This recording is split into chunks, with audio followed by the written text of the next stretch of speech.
பின்னப்பட்ட சதிவலை. அடுத்த 25 வருடங்களில் உலகிலுள்ள அனைத்து முஸ்லிம் நாடுகளையும் ஒழித்து இஸ்லாத்தை சுவடில்லாமல் அழித்துவிட நடைபெறும் சதிகள். இஸ்லாத்தின் வளர்ச்சி ஒரு பேரிடியாக தொடர்ந்து வருவது அனைவருக்கும் தெரியும்.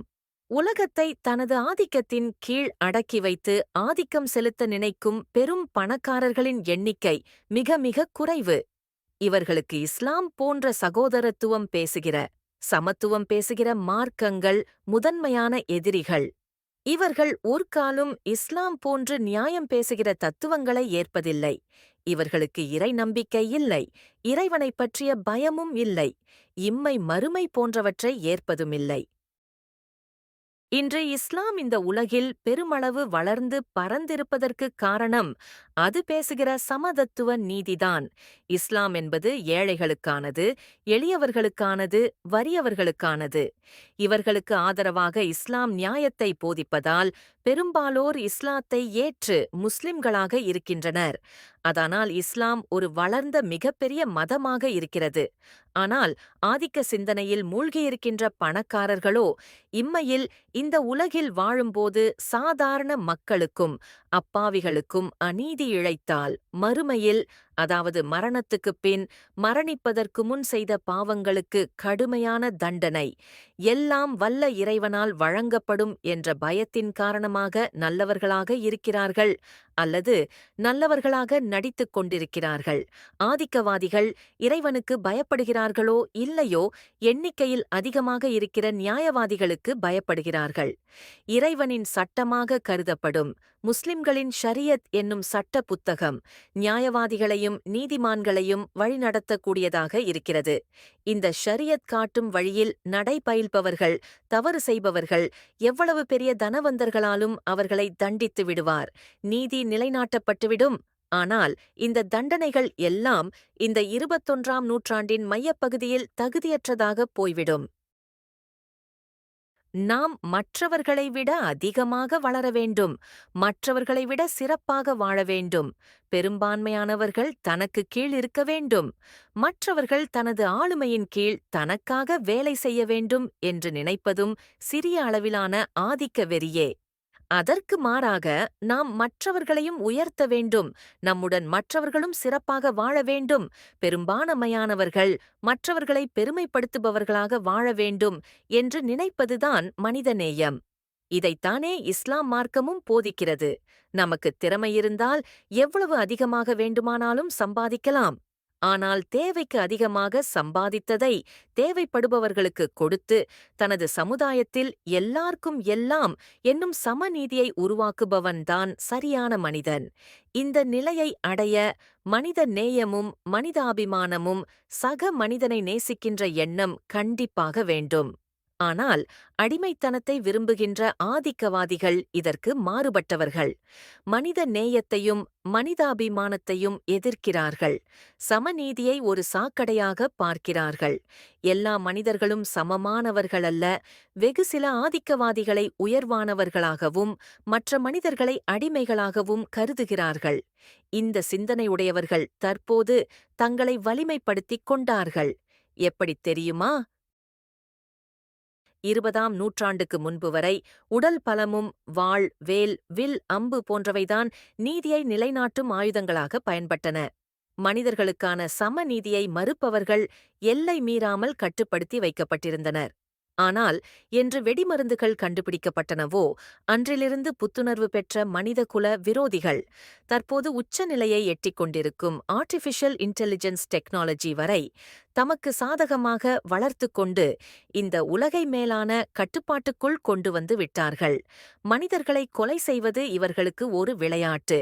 இந்த கொலைகளை சுவையான சர்க்கரை பொங்கல் இவ்வாறு பல நூற்றாண்டுகளுக்கு முன், குறிப்பாக இஸ்லாம் தோன்றியதற்குப் பின், தனது ஆதிக்க வெறியை மண்ணில் புதைத்துக் கொண்ட ஆதிக்கவாதிகள் சிறிது சிறிதாக தங்களின் குதர்க்கமான சிந்தனைகளை வளர்த்து வங்கி முறையை அறிமுகப்படுத்தி உலக வங்கியாக வளரச் செய்து உலக நாடுகளின் பொருளாதாரத்தை நிர்ணயிக்கும் முக்கிய புள்ளியாக தன்னை மாற்றிக்கொண்டதுடன் தனக்கு சாதகமான தொழில்நுட்பத்தை உலகம் முழுவதும் இலவசமாக அளித்து அட்வான்ஸ்ட் டெக்னாலஜி என்னும் பெயரில் இந்த உலகத்தின் அறிவியல் வளர்ச்சியை தமக்குச் சாதகமான அறிவியல் வளர்ச்சியாக மாற்றி தனது கட்டுப்பாட்டின் கீழ் கொண்டு வந்துவிட்டது. இன்று நாம் உபயோகிற மற்றும் கொண்டாடுகிற அனைத்து தொழில்நுட்ப மேம்பாடுகளும் மேலை நாடுகளிட்ட பிச்சையே என்பதை யாரால் மறுக்க முடியும்? உதாரணமாக, அனைத்து தொழில்நுட்பத்துக்கும் தலையானதாக இருக்கும் கணினி, அதாவது கம்ப்யூட்டர். இந்த கணினியை இயக்கக்கூடிய ஆபரேட்டிங் சிஸ்டம் எனப்படும் மென்பொருள் windows, Apple Macintosh, Unix, Linux, Sun Solaris, Android போன்றிருக்கும் அனைத்து மென்பொருள்களும் ஆதிக்கவாதிகள் ஆதிக்கம் செலுத்துகின்ற நாடுகளிலிருந்து வந்தவையே. இந்தியாவில் இன்போசிஸ், விப்ரோ, டிசிஎஸ் என்று எத்தனை மிகப்பெரிய நிறுவனங்கள் சாஃப்ட்வேர் புரோகிராம் செய்து மென்பொருள்களை உருவாக்கினாலும், விண்டோஸ், மெக்கின்டோஷ், ஆண்ட்ராய்டு போன்ற ஆபரேட்டிங் சிஸ்டம் சாஃப்ட்வேர் மென்பொருள் இன்றி இயங்காது. இந்த மூல மென்பொருள்களோ இந்த ஆதிக்கவாதிகளின் சொத்தாகவே இருந்து வருகிறது. இந்த கணினி மென்பொருள்களை வைத்தே இந்த உலகின் அனைத்து அட்வான்ஸ்ட் டெக்னாலஜிகளும் வளர்ந்து வருகிறது. இவை இல்லை என்றால் எல்லா நாட்டு தொழில்நுட்ப வளர்ச்சிகளும் பூச்சியம்தான். மென்பொருள்களை அடுத்து இன்டர்நெட் எனப்படும் தொலைத்தொடர்பு தொழில்நுட்பம் அமெரிக்காவின் இராணுவத்திற்கு சொந்தமானது. இந்த தொழில்நுட்பத்தை வணிக மையமாக்கி இந்த உலகிற்கு வழங்கியதன் மூலம் இன்டர்நெட்டானது இந்த உலகத்தின் மூலை முடுக்குகளிலெல்லாம் இன்றியமையாததாக மாறிவிட்டது. இதன் மூலம் இந்த பூமியின் எந்த மூலையிலும் உள்ள மனிதன் மட்டுமல்ல, ஒவ்வொரு எலக்ட்ரானிக் பொருளின் அசைவும் ஆதிக்கவாதிகளின் கட்டுப்பாட்டிலேயே இருக்கிறது என்பதை அனைவரும் உணர்ந்து கொள்ள வேண்டும். அதேபோல இதை தொழில்நுட்பங்களில் மேம்பட்டுள்ள எந்த ஒரு நாடும் ஆதிக்கவாதிகள் நாட்டை தாக்கி அழித்துவிடலாம் என்று நினைப்பதுவும் பகல் கனவுதான். ஏனென்றால் ஆதிக்கவாதிகள் ஒரு தொழில்நுட்பத்தை உலகுக்கு அறிமுகப்படுத்துவதற்கு முன்பு அந்த தொழில்நுட்பம் தமக்கு எதிராக ஏவப்பட்டால் அதை எப்படி தவிர்ப்பது என்று யோசித்து அதற்கு ஒரு மாற்றை உருவாக்கிக் கொண்டுதான் புதிய தொழில்நுட்பத்தை இந்த உலகில் வணிகமயமாக்குகிறார்கள். உதாரணமாக, மேலை நாடுகளிடம் இருந்து வாங்கப்படும் ஒரு அதிநவீன ஏவுகணை விற்ற நாட்டின் மீதே ஏவப்பட்டால் அது அங்கு சென்று தாக்குமா என்பது கேள்விக்குறியே. ஏனென்றால் அந்த நவீன ஏவுகணைகள் அதை விற்ற நாடுகள் மீது தாக்காத வண்ணம் புரோகிராம் செய்யப்பட்டிருக்கலாம் என்பது குறிப்பிடத்தக்கது. குறிப்பாக இந்தியா வாங்குகிற ரஃபேல் விமானங்கள் பிரான்ஸை நோக்கி ஏவினால் அது அந்த நாட்டை தாக்காத வண்ணம் அதன் ஜிபிஎஸ் லொகேஷன் நல்லிஃபை செய்யப்பட்டிருக்கும் என்பதை மறுப்பதற்கில்லை. சரி, இந்த உலகத்தை தங்களது கட்டுப்பாட்டின் கீழ் வைத்து இந்த உலக மக்கள் அடிமைகளாக வேலை செய்ய வேண்டும் என்று விரும்புபவர்கள் யார்? குறிப்பாக ஐரோப்பிய நாடுகள் இந்த உலகை தனது அடிமைகளாக வைத்திருந்த வரலாறு நமக்குத் தெரியும். இங்கிலாந்து, இந்தியா போன்று பல நாடுகளை அடிமைப்படுத்தி வைத்திருந்தது குறிப்பிடத்தக்கது. இந்த ஆதிக்க வெறியர்களை எதிர்த்து போராடுபவர்கள் தீவிரவாதிகள், ஆயுதம் ஏந்தி போராடுபவர்கள் பயங்கரவாதிகள் என்று முத்திரை குத்தப்பட்டனர். இன்றும் கூட இவர்களுக்கு பணியாதவர்கள் மற்றும் இவர்களை எதிர்ப்பவர்கள் பயங்கரவாதிகள் என்றும், எதிராக இயங்கும் இயக்கங்கள் பயங்கரவாத இயக்கங்கள் என்றும், எதிர்க்கும் நாடுகள் பயங்கரவாத நாடுகள் என்றும் முத்திரை குத்துகிறார்கள். உதாரணம், Iran, Russia, north Korea, Cuba, Venezuela போன்ற நாடுகளை பயங்கரவாத நாடுகள் என்று கூறுகிறார்கள். அமெரிக்காவோ இன்று பாதுகாப்பு என்ற பெயரில் உலகம் முழுவதும் தனது படைகளை நிலைநிறுத்தி அந்தந்த நாடுகளின் அண்டை நாடுகளுடன் பகையை உருவாக்கி எந்த ஒரு நாடும் அண்டை நாட்டுடன் இணைந்து செயல்படாவண்ணம் தடுத்தும் கண்காணித்தும் தனது ஆதிக்க வெறியை சாதித்துக் கொண்டிருக்கிறது. உதாரணமாக, இந்தியாவின் எல்லையில் அமைந்துள்ள பாகிஸ்தான், சீனா போன்ற முக்கிய நாடுகளுடன் இந்திய பகையை வளர்க்கிறது. சீனாவுக்கு எதிராக தைவான், ஜப்பான், பிலிப்பைன்ஸ் போன்ற நாடுகள் தூண்டிவிடப்படுகின்றன. ரஷ்யாவை எதிர்த்து ஐரோப்பா, உக்ரைன் போன்ற நாடுகள் தூண்டிவிடப்படுகின்றன. இன்றைய காலகட்டத்தில் இந்த ஆதிக்க வெறியர்களை வெளிப்படையாகவும் வன்மையாகவும் பட்டவர்த்தனமாகவும் எதிர்ப்பவர்கள் ஈரான் மற்றும் ஹமாஸ், ஹெஸ்பொல்லாஹ், ஹவுதி அன்சாருல்லாஹ் போன்ற இயக்கங்கள். இவர்களை தயவு தாட்சயமில்லாமல் படுகொலை செய்து அழித்துவிடலாம். இந்த ஆதிக்க வெறி பிடித்தவர்களை சுலபமாக அடையாளம் காணலாம். உதாரணமாக, யூதர்களின் ஒரு பிரிவினர் இந்த உலகை ஆள எங்களைத்தான் இறைவன் தேர்ந்தெடுத்திருக்கிறான் என்கிறார்கள். இவர்களின் கடவுளாக லூசிஃபர் இருப்பதாக கூறப்படுகிறது. லூசிஃபர் என்பது சாத்தானுடைய பெயர் என்று கிறித்துவர்கள் கூறுகிறார்கள்.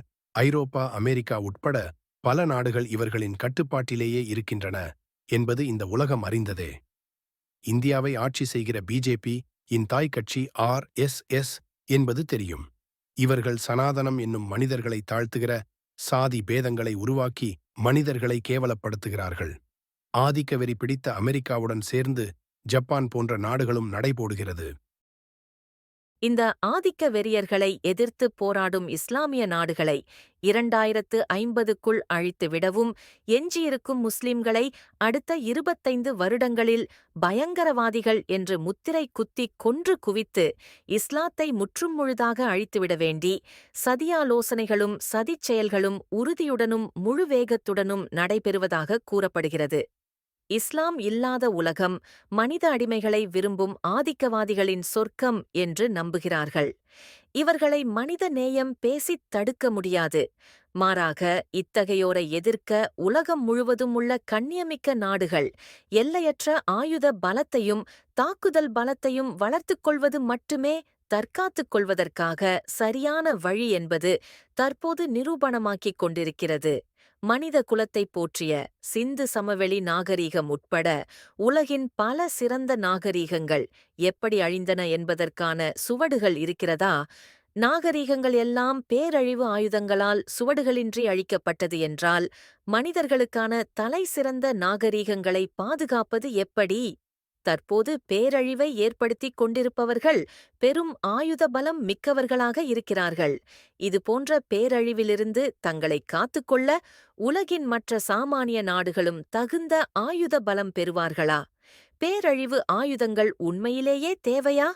ஆயுதமில்லாத உலகத்தை உருவாக்க முடியாதா? பேரழிவு ஆயுதங்கள் மூலம் ஒருவரை ஒருவர் தாக்கி அழித்துக் கொள்வதன் மூலமாகத்தான் இந்த உலகில் அமைதி ஏற்படுமா? உங்களது மேலான கருத்துக்களை பதிவு செய்யுங்கள். நமது சேனலையும் சப்ஸ்கிரைப் செய்து கொள்ளுங்கள். நன்றி.